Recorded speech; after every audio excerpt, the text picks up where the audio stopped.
This is the part where I sort of look like Cousin It. So I was thinking about my hair because while I was in there showering, and don't tell me you don't do this kind of shit because I know we all do it. But I was thinking about my hair because it's getting time to get it cut and colored again because in a few weeks there'll be my birthday month. So as I'm sitting around thinking about that shit, lots of stuff runs through my mind. I think it's a Sag thing to have like, oh, that reminds me of this, or this reminds me of that, or whatever it is. So, oh God, my shoulder. Getting old sucks.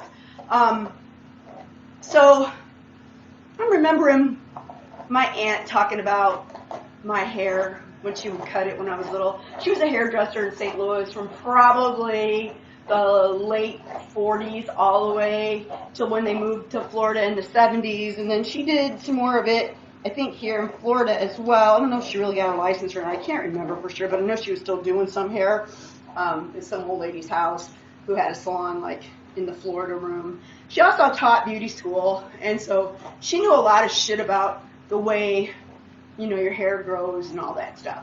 And I remember her telling me over and over again about how many cowlicks I had on my head. So many cowlicks up on my head. And she's right, they're everywhere. The way it grows in the back, how it curls at the nape of my neck, how this side flips in a really weird direction, and this one in the 70s and 80s could really feather back nice, that whole Joan Jett thing. I could never do it on this side.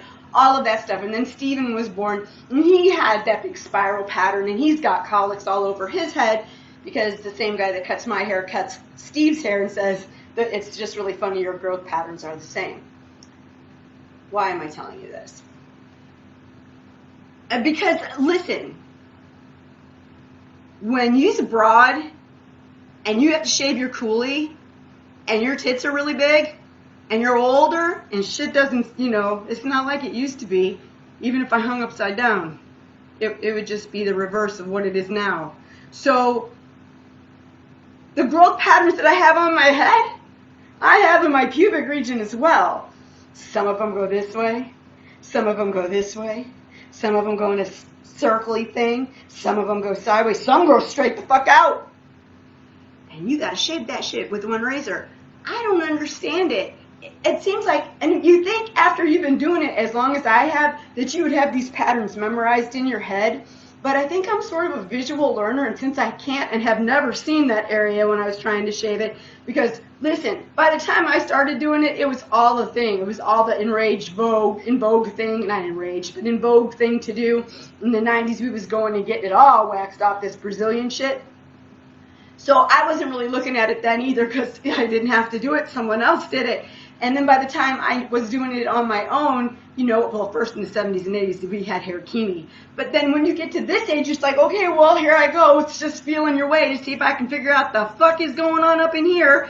And you would think I would know. And it always surprises me to find this one errant patch that's right next to this other patch, and they're growing in completely opposite directions. Does anyone else have this problem?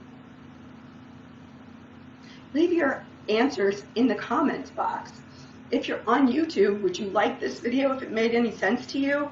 Think it was funny? Whatever, because not everything is about spirituality. Could you also subscribe? I might be back later with shadow work. I haven't decided yet. Happy new moon.